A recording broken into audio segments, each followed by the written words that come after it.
So we do just some examples. And these are the examples from the book. So the 2 means this is example number 2 in your book.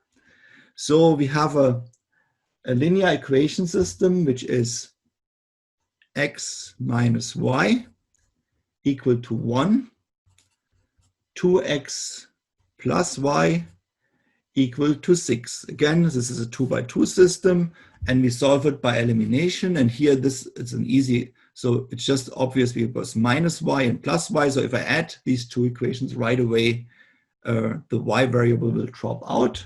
So I just add row 1 to row 2. So we get x minus y equal to 1 because row 1 has not changed. If I add these, I get 3x equal to 6 plus 1 is 7. I also use x1, x and y again instead of x1 and x2 because it's just 2 dimensions here. And then we see right away from this here, we get by division by 3, we get x is equal to 7/3. Once we know x is equal to 7/3, we plug it in here. Therefore, 7/3 minus y is equal to 1. And I bring y over here, subtract 1, which means y is equal to 4/3. So we have a solution, which is xy equal to 7/3 and 4/3. So this 2 by 2 system, similar to the example which I gave you in the introduction, it's 2 by 2 and it has exactly one solution. Now, can we actually understand this a little bit better? Means understanding by maybe making a picture for this. And now what I do is I take each equation and solve for y. So from the first line, if I bring y over here, 1 over here, we get y is equal to minus 1 plus x. And from the second line, I get y, I bring the 2x over, 6 minus 2x. And now we see each line, each equation gives me a line, and we can plot this very easily. I hope my plot here doesn't get too bad. So here's like say minus 1, 1, 1, 2, 3, 4. This is 1, minus 1, 1, 2, 3, 4, 5, 6. So the first one is a line with y-intercept -1, slope +1. So it would look like this. The second line, y-intercept 6, slope -2. So y-intercept 6, and at 3 we intercept. Yeah, maybe I should. My picture is not good anyway, but I try.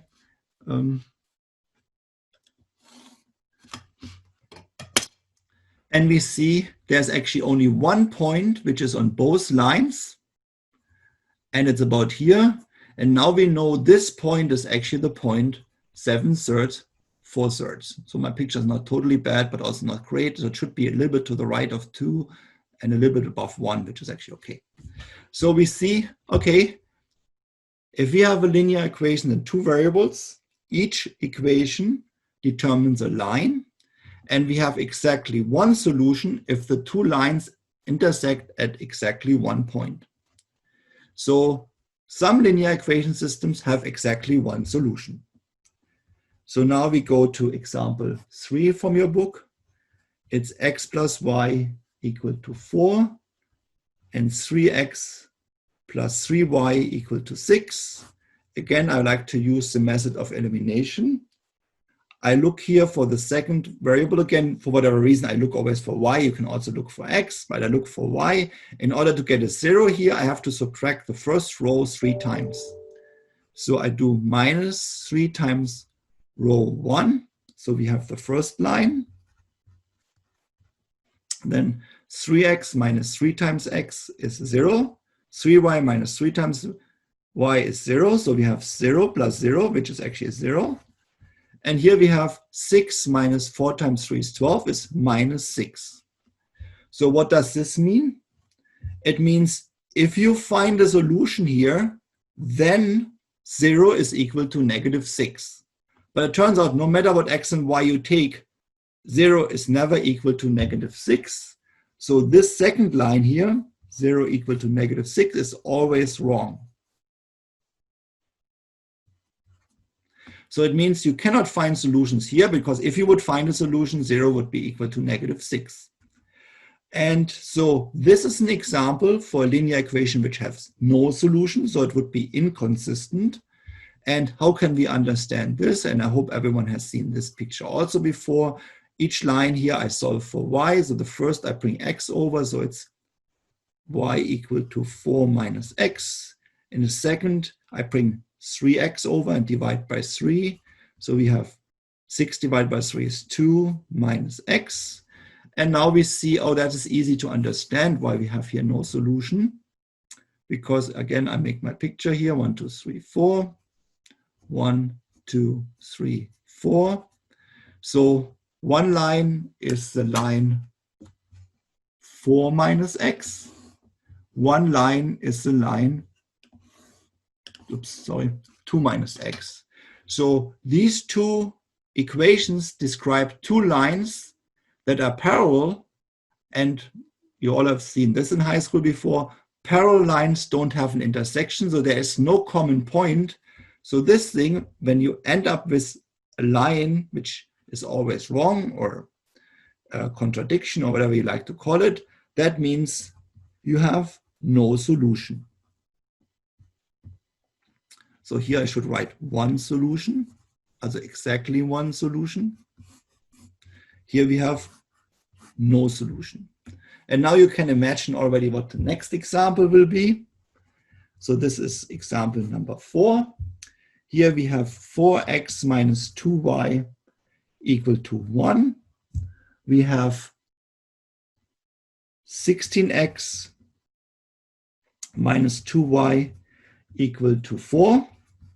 And again, I'm looking here for the y to eliminate this. So I take this minus, sorry, I copied this wrong from the book. So this is 8y equal to 4. So in order to get here 0, I have to subtract this 4 times. Minus 4 times row 1. 16 minus 4 times 4 is 0. Minus 8 minus minus means plus 8 plus 0.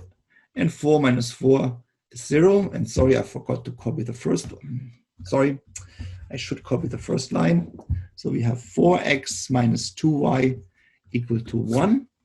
And we have 0 plus or minus 0 equal to 0. So in here we had an equation which is always wrong. Now we have an equation which is always true, no matter what x and y is. So this is always true.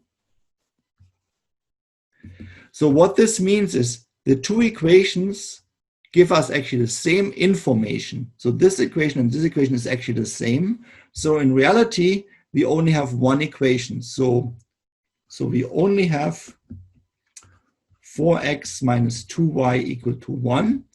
And again, what you can do is you can solve this equation either for y or for x, whatever you like better. So I solve it for y. That's also most people would, I guess, do this. So I bring 2y over here, 1 over here, and then I divide by 2. So if I bring 1 over here, it's negative. I divide by 2. So it's minus 1/2. The 4 divided by 2 is plus 2x. And again, for x now, because we only have one equation, similar to our introductory example in this section, for x you can take any real number. So you can say something like x equal to t, any real number. Sometimes I write, t in r. So that means t can be any number in the reals. So the solutions are x is equal to t and y is minus 1/2 plus 2t. So this here is this, x is t, y is this, and t can be any real number. So here we have, sorry, I'm running out of space, infinitely many solutions.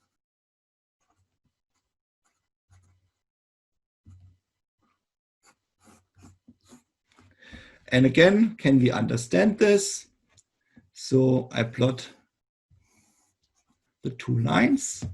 So I solve this here for y, which we already did down there. So here, when I solve this for y, we got minus 1/2 plus 2x. If I solve this equation for y, I bring 8y over, 4 over here, and divide by 8. So I get minus 1/2 plus 2x. And I get this from this line and from this line. What we already see here, we actually have essentially only one equation. It was just maybe not obvious from the beginning.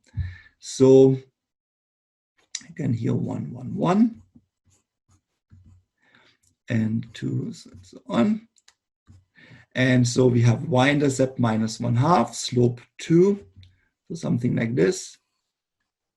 So we have, okay, sorry. So we have this line here twice. So every point on this line is a solution, and this line can be written in this way, t comma minus 1/2 plus 2t, t in R. And so what we learned for this very basic example, and maybe I emphasize it one more time. So we only looked at a 2x2 example each time, but we found out we have either one solution, no solution, or infinitely many solutions. And now the nice thing in linear algebra is, even this is just an example, 2x2, it turns out this is really what you need to remember. Every linear equation system, no matter how big it is, how small it is, 500 times 500, 5 million times 5 million, it doesn't matter. Every linear equation system has either one solution, no solution, or infinitely many solutions. So whenever you have a linear equation system where you figure out it has two solutions only, you know you have a mistake. There is no linear equation system with exactly two solutions. If you have two, you have automatically infinitely many. So every linear equation system has either 1, 0, or infinitely many. In this case and in this case, we call it consistent. In this case, we call it not consistent.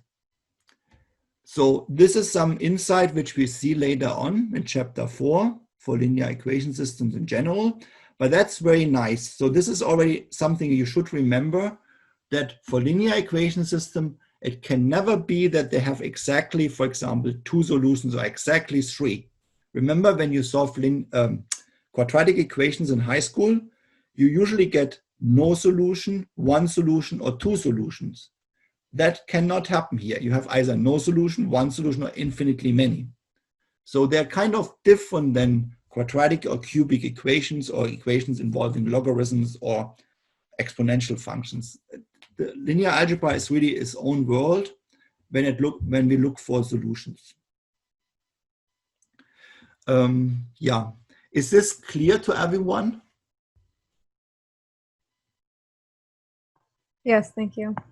Okay, so this is something, again, I hope you have all seen these graphs already at least in college algebra or earlier, but that's something you should remember, and that will again not go away during this class. We always have only these three options. Okay. Excuse me, Professor, which one did you say was consistent out of these ones? The one solution? Also consistent again means you have one solution or more. Oh, okay. So this would be consistent. This is not consistent. This is consistent. Also infinitely many is one or more, no? Also it's actually many, many more, no? Yeah. Thank you. Mm-hmm. Yeah, and also you can always interrupt me. Also you don't have to wait until I say something. I have asked. Sometimes I actually write a mistake. So if you see a mistake, then just please let me know right away. Okay. So after this, we come finally to our matrices. And I like to do an example. I do it first by using the way we have done it until now. And then I rewrite the same example with the help of our first matrix, which you see. And like I said at the beginning, initially you can say matrices are just a shortcut. There's nothing special about them at all. But like I said, later on, we learn more and more by matrices by themselves, not just as shortcuts for linear equation systems. Okay, so if this is clear, then I like to go to one example, which we actually do twice. So